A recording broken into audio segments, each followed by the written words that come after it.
Our featured BBBGive.org accredited charity seal holders for this edition are Kaboom, Mercy Ships, National Urban League. To find out more about these and other BBBGive.org accredited charity seal holders, go to give.org. We were so pleased recently to find out that we have been rated number one among all nonprofit themed podcasts on Apple Podcasts. It's a great accomplishment for us, and we want to thank all of you who listen to the podcast and subscribe, and also to all of our guests and sponsors who made that happen. We want to stay number one, so continue to share this podcast with your friends and family and colleagues, and I'm sure they will find what you discovered is that there's great content from amazing people who are sharing their philanthropic stories with you in hopes of inspiring you to do likewise.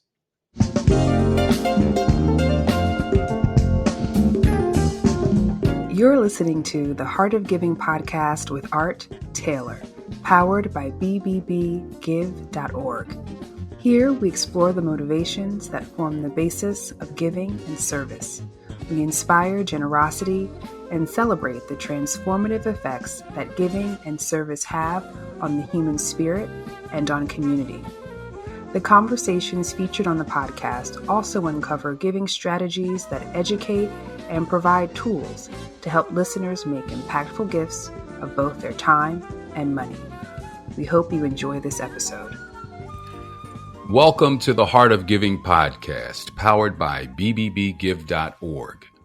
Give.org is the nation's standards-based charity evaluator, and it's your one-stop source for information on giving and reports on the most asked about charities. I'm Art Taylor, your host. This is part one of a two-part episode. Today we're going to speak with Darren Isom. And Darren is a partner at the Bridgespan Group San Francisco office, having previously worked there as a consultant and manager. Darren is known for building lasting client relationships, developing practical strategies, and promoting community engagement in youth and community programs and philanthropy. In 2014, he founded and led the Memphis Music Initiative. That's a $20 million grant-making and community arts development initiative that supported youth and community music engagement activities for underserved populations in Memphis. He also built relationships with various organizations, developed a diverse board and staff, and created a strong infrastructure for delivering results. Before Bridgespan, Darren worked at Times Square Alliance and as vice president of programs for Groundwork, a startup youth services organization in Brooklyn. Darren holds degrees from Howard University, Institut d'études politiques de Paris, and Columbia Business School's Institute for Nonprofit Management. He would consider himself an activist for disconnected youth and LGBT communities of color, and serves on the boards of several organizations, including the National Guild for Community Arts Education. We're going to talk with Darren about his wide-ranging career over many decades now and learn from him how some of us who maybe aren't connected as we could be to the nonprofit sector might find through his story a pathway. Darren, welcome to the Heart of Giving podcast. Hello, thank you. Great to be here. So, Darren, let's jump into your background a little bit. In the build-up to getting you on the show, we had a chance to talk with you about your early days in the nonprofit sector and how you went from essentially an idea of working in business to then shifting to the nonprofit sector. What was that like? No, 100%. So interestingly enough, I joke all the time that I'd done nonprofit work fairly intuitively all through high school, through college. Those were my people. Like some of my early professional experiences were working with organizations like the Brookings Institute. I interned at Brookings Institute when I was in college. I'd worked for the National Association of Political Scientists at some point in DC. And my more formative years were working with Breakthrough Collaborative Summer Bridge in New Orleans and Miami and in DC, teaching underserved youth. And so that had always been a world that I appreciated and found some space in. But, I'd gone off to undergrad at Howard and then went to grad school in Paris and studied at Sciences Po and did a Fulbright there. And I remember very keenly my dad coming over at some point. I was close to graduation. He was very impressed with all that I'd done and pulled me to the side away from my mother. He's like, "This is great. Now it's time for you to justify those studies." That was his way of saying it's time for you to get a job, and a good one. Right. And so at the time it was finance. That's who was hiring. Right. At every period there's someone or something. Now it's tech. It was finance then. Right. And so I remember actually at the point I was looking at 3 possible jobs. One was with UNESCO. One was with Cartier. I was in Paris. And the third was with SocGen, Société Générale. And so one of their bigger banks. And I landed with the third because it was the most obvious, most lucrative, most, it made the most sense, if you will, and took that job and worked there and enjoyed that experience. I was in Paris. I was in Brussels for a bit. I was actually promoted, left Brussels and came to New York. And I was working and living in New York during September 11th. And the big secret amongst my friends is that I was clearly doing well at work. I enjoyed the work. I never quite knew what I was doing, art, but I think that's a lot of, I kept getting promoted. So clearly I was doing it well, whatever it was that I was doing. And September 11th happened. And that's another conversation for another day, which I joke all the time that now, when you live in New York during September 11th, your September 11th story is not all that interesting. Everyone has September 11th story. But now as I've left New York, and that's been many years ago, it becomes a lot more interesting over time. Funny enough, I was in LA a few weeks back in Soho House working, and this young woman, she must have been about 20 or so, came over and was sitting next to me, and we were chatting for a bit. And she asked me how I ended up doing the work that I was doing. And I told this story now. And I mentioned being in New York during September 11th. And Art, she looked over at me like I said I was a conductor on the Underground Railroad. Like I didn't realize it was and you realize she's 20, right? Wow. She wasn't even born when September 11th happened, Yeah. right? But so September 11th happened, and all the events of the day, the next day, my boss at the time called. And he asked me to call my clients and let them know their projects would be late. And I was like, I'm sure they have TVs. They know their projects are going to be late. And I thought to myself, if dying at work were inevitable, as it felt at the time, I should probably enjoy what I do for a living. Such a simple analysis, right? And so some 5 or 6 months later, I left. I'm still generations, you've got to stay salaried up, look for a job and found a position working with this organization called Groundwork for Youth, which was a startup nonprofit organization at the time. Some really cool folks. Actually, the head of the organization at the time is now the head of Robin Hood Foundation in New York, Rich Bury, cool guy, good friend. But like the time we were 3 folks, I was VP of programs. We joked and we only had 1 program, right? And the work at the time was everything from, navigating the program development, the grant work, as well to knocking on doors and housing projects in East New York to get students to come to your program, right? That was the work of a startup organization. And that's the work that I enjoyed, doing all the things and connecting with different communities. And so I've always enjoyed, from a nonprofit perspective and a work perspective, starting things and helping people wrestle with really, really difficult questions, if you will, reflection points, transitions, all those things, because we're all making it up as we go along. We're just putting our best thoughts at play. And so I've done that work. I've worked for Times Square Alliance, helping launch their art, design, and public programming work, which is a pretty big initiative now. And then I'd also worked with Blue Ridge Foundation, which is an incubator foundation, which is now part of Robin Hood in Brooklyn. And at some point I'd done CBS, Columbia Business School. And one of my mentors from that conversation, I was talking with her, is that the work was going really well at Times Square Alliance. But you go to a point where you're starting a startup where you're a lot of disparate things, you're putting together, and all of a sudden you have this, it's a solid strategy and things are functioning. Success is functioning. And all of a sudden the emails stop being strategic questions and they become HR questions. That's when you know it's success, right? It's not about the work. It's about the people at that point, right? Which is a very different skill set and level of interest. And so I was talking with her about all the stuff that I was doing and what I was thinking about next. And she said, well, have you ever thought about consulting? And I'll be perfectly transparent now. It's hilarious because she said that. And I had friends at every level who'd gone off to consulting. When I was at Howard, folks left Howard and went to BCG. When I was at Sciences Po, people left Sciences Po and went to McKinsey. When I was at CBS, people left CBS and went to Bain. And I was like, oh, that's not my ministry. That's consulting is not my ministry. That's not what I want to do. And she was like, well, what about nonprofit consulting? And it was fairly new at that time as a field, right? This was like Mm-hmm. 2006, Mm-hmm. 2007. Bridgespan was maybe about 5 years old or something, right? And so I was like, well, sure. I don't know much about it. And that week, 3 people mentioned Bridgespan in nonprofit consulting, Wow. called the echoing effect. Or at least people may have mentioned it before. This is the first week I heard it, right? And I looked online, and serendipity being serendipity, because so much of our lives is serendipitous, Bridgespan was hiring.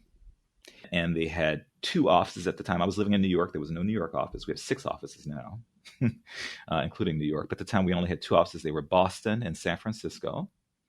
And so I've been Black my whole life. So Boston clearly was not an option. So I was like, oh, I guess I'm moving to California, right? So, it is what it is, right? And so I packed up my boyfriend at the time and my cat, and we moved across the country to California. And the goal was to be on the West Coast for 3 years and come back to the East Coast. I left New York on really good terms. I love New York. I still love New York, but I really loved New York at the time. And 3 years, California does what California does. And 15 years later, here I am in California. So, I hear you. Yeah. Well, I want to give Boston a little love, although my son lives in Boston. My son lives outside of Boston in Brookline, which is kind of part of Boston, really. And, when I come to visit, I don't see too many of us in Brookline. And I always say to him, what's the deal? Are you going to be all right? He said, yeah, I think I'm going to be okay, but I don't think I'll be taking any early morning runs. Yeah. Boston is one of those interesting cities, and I'll joke with you about it, that I joke that there are a few cities as a Black person that you don't necessarily like, but you can appreciate that your white friends love. Yeah. Right? So Boston is one of those cities. I get why my white friends love Boston. Mm-hmm. I get, internationally speaking, I get why my white friends love Madrid. Right. Yeah. But for me as a Black person, I don't have the same experience there. Yeah. And it's a brutal city. I mean, I grew up in New Orleans, and we vacationed on the Gulf Coast and the Carolinas. And the first time I was ever called the N-word was in Boston. Yeah. As an adult. Yeah. Like, I was laughing. Like, I came all the way up here for this. Right. So, but yeah, it's a pretty intense city for Black Americans. That's well, for me, I have this recollection. So I'm old enough to remember the busing challenges from the 1970s, Mm-hmm. How they were busing students across town to make sure the schools were integrated. And the images and the news reports were just brutal. Boston acted up. They acted up. Yeah. And so it's hard to get that image out of my head. Yeah. Although I hope that, the place has evolved somewhat. And Cities change completely. And I think it's interesting. I was having a conversation with a friend, and this comes up in my podcast all the time, this idea that, we have a very preset perspective on a place based on what we knew about it in our first 20 years. That's right. And I throw out the example all the time is that I was home in New Orleans. So, I'm out in California. My brother is in Atlanta, which is its own kind of conversation about Atlanta. Atlanta's a conversation. And then my sister's in Charlotte. My mom's in New Orleans. I lost my dad in 2019. My parents were both in New Orleans. And so we go home fairly often. There was a break, of course, with COVID. So we were home for my mom's birthday. And the city's doing really well. New Orleans is doing really well economically. It's better than it's been a really long time. And my mother's really proud of how well the city's doing and wants us all to come home. And we were home. She said, she was trying to fish for a compliment. And my sister and I both love the city, but it feels so much whiter than the city that we grew up in. These cities have all changed, like DC as well. Like these cities have changed, Philly as well. These cities have changed so much. And so you have these very interesting images of a place that have changed. And my mom said, without skipping a beat, it now feels like the city I grew up in. Yeah. Right. And I'd never thought about the fact that we grew up in 80% Black New Orleans because all the white people had left, right? It was, but my mom grew up in a 50%, 50 Black, 50 not Black, city. And the biggest example of that is that everyone knows the story of the Ninth Ward, like this Black neighborhood that was nearly destroyed during Katrina. Yeah. People also know the story of Ruby Bridges as the first Black person to be segregated a school in the city of New Orleans. It was in the Ninth Ward. It was an all-white school in what was an all-white neighborhood, the Ninth Ward. That's happened within a lifetime. Right, that a city has completely changed and the neighborhoods have changed, and now for my mom, like the Ninth Ward is white again. That's what she knew, right? So yeah. Well, you're right. Things do shift, and we're seeing lots of shifts going on. And I guess from your perch as a consultant, you're helping organizations come to grips with a lot of these shifts that we're dealing with. Yeah. What are some of the big challenges that you're seeing in your consultancy organizations have to deal with these days?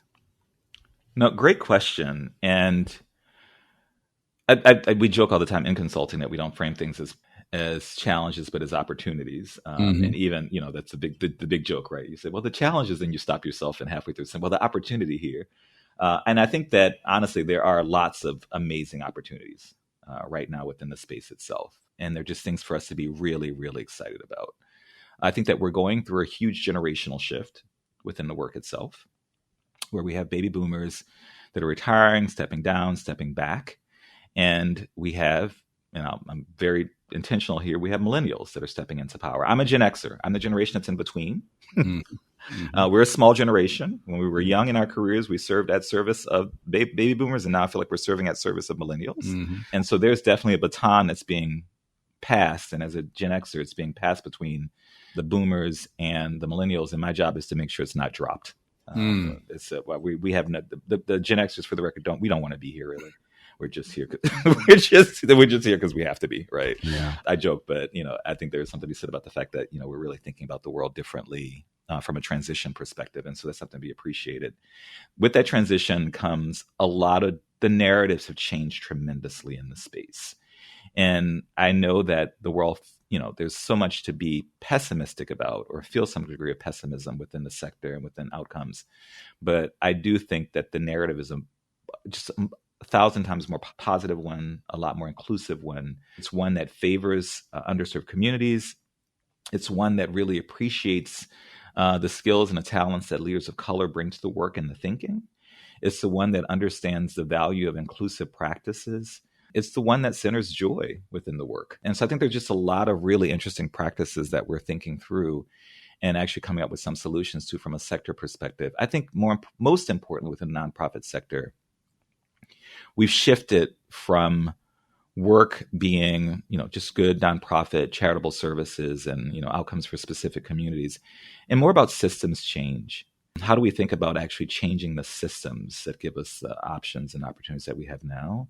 And I think systems change work is a lot more difficult. It's a lot more challenging. There's no solid through line from a success perspective. It happens in pits and stops. And so you don't have the same sense of completion. But I think that work is a lot more interesting and a lot more substantive when it comes to impact. Well, you mentioned the interesting idea that the sector is maybe evolving from a place where it was once home to people who really had a heart and a passion for changing society or changing the world or changing a community in some way. And I get a sense that you feel that while that's still there, there's also this now move to making sure that people know what they're doing. People understand how to make systems work to create change. And I want to just point out an example of that in your resume. You attended the Columbia Business School's Institute for Nonprofit Management. And that's in a business school at Columbia, right? So, yes. Right? No, totally. Today, Columbia, and I teach in it, has the Masters of Nonprofit Management program in the School of Professional Studies. So you can see how we've now recognized the importance of developing programs that aren't necessarily connected to business and that they own their own space and their own sector and their own methods for learning how to get things done. Now, I'm sure there's still overlap, but you get my point. 100%. We recognize this need for professionalizing the sector while keeping the heart of it at the same time. And I know that's not always easy to do. What's your thought about that? No, I think you're spot on there. I think what's interesting, at the time, you went to business school and tried to take as much of that as you could from the business school experience to support a nonprofit, right? And when you had an actual focus on nonprofit, like you can give me 2 or 3 courses that are actually more geared to what I'm learning, right? It was exciting. It was, you can imagine at the time, it was like radical, right? Right. And you're there with a whole bunch of folks who come from the finance world and we're going to the business world, and there you were, the nonprofiter, like, what are you doing? Like, so, but I do think what's interesting is that I think that we've always had an understanding of there needing to be a specific set of skills that were honed and elevated to drive nonprofits successfully, right? Mm-hmm. I think that we have always understood that. I think that we've not been as good as we are now at being able to pull those things out and actually being able to teach those and pass those on. And so I think that, nonprofit leaders have always been, the good nonprofit leaders have been good for a long time. They've just been doing the work intuitively, right? Mm-hmm. And they've been doing it intuitively well, right? It's like your grandmother who's the intuitively good cook, right? Mm-hmm. She clearly knows how to cook, right? Now, if you ask her how many spoons of this or how many Right. cups of that, you're out of luck, right? Right. And so it requires someone sitting there and actually unpacking the intuition. Mm-hmm. And playing it back in a way that it lives on outside of the person and within the organization, because this work is less about the one person doing the work, but more about us building organizations that can be sustainable and endure, because success, Mm-hmm. particularly for people of color, doesn't come within one lifetime. Mm-hmm. We're the only community that we have our leaders out here, standing on at podiums talking about success 3 generations from now. Right. Mm-hmm. About dreams that they had about success that's coming with the grandchildren. Right. And so we have to have institutions that can endure to bring about that change, which requires really unpacking the intuition that comes from our genius leaders and, playing it back in a way that, allows people to learn the skills. So I think there's something to be said about our being able to appreciate those skills differently in a way that we didn't before. Mm-hmm. And I joke all the time as someone who spent in business school, spent time in business school. I mean, no offense to my business school folks, right? But those are vocational skills. Those Mm-hmm. those are things you can pick up on YouTube if you Right. pay enough time. But the nonprofit management skills, the people portions of the work, the actually understanding the assets of communities, the understanding you making a profit in a capitalist country is not hard. The country is designed for that, right? Mm-hmm. Driving impact for underserved communities in a capitalist society, that's hard work. That takes some thinking, right? And so I think appreciating those skills and unpacking those and capturing those and giving people the toolkits to do that work is really important. And I think that, where business school is wonderful is that it gives you a great network of people to work with. And so, being able to find your squad within an educational setting to carry out the work moving forward becomes just as important to impact as, the skills that you bring with you. Yeah, I would certainly agree with everything that you've just said there. Darren, we'll end it here and we'll pick it up with part 2, where we can discuss activism versus institutions. There's so many more things I want to talk to you about. I want to talk about the Black church and faith and its role in addressing social issues as we were growing up, changing demographics today, and the challenge of fundraising. And I want to know something that's certainly dear to your heart, music and social change. So we'll get into all of that in the next episode. And I hope all of you listening will stick around to hear that. Well, Darren, again, I want to thank you for joining me on the Heart of Giving podcast and for your amazing insight and history lessons that you've given us about the social change that has taken place in the Black neighborhoods over decades and now generations. And I want to thank you too for the work that you're doing, helping us all better understand the field that we're working in that we value so much. And to all of our listeners, I want to thank you too for tuning in. And if this is your first time listening, I hope that we will see you around here again next week. But if you want to support the podcast, you can do so by going to give.org and you can make a donation there. Alternatively, we would just love it if you would subscribe to the show, because that helps us build audience. We don't have a huge marketing budget for the podcast, but we were happy to know that we were rated number 1 among all podcasts with a nonprofit theme, number 1 on Apple Podcasts. So that's a great accomplishment for us. And the way we do that is by sharing this podcast with our friends, our family, and our relatives. So I hope you'll do so as well. Thank you for listening. You've just listened to the Heart of Giving podcast with Art Taylor. Be sure to tune in next time for a brand new episode. To listen to our other interviews, visit heartgiving.podbean.com. That's heartgiving.podbean.com. Subscribe to our show on major podcast platforms. The thoughts and opinions expressed on this podcast are the views and opinions of the guests, not those of the BBBY's Giving Alliance or program affiliates. This podcast is for information and educational purposes only and is copyrighted with all rights reserved. This podcast is protected by Podbean's terms of service.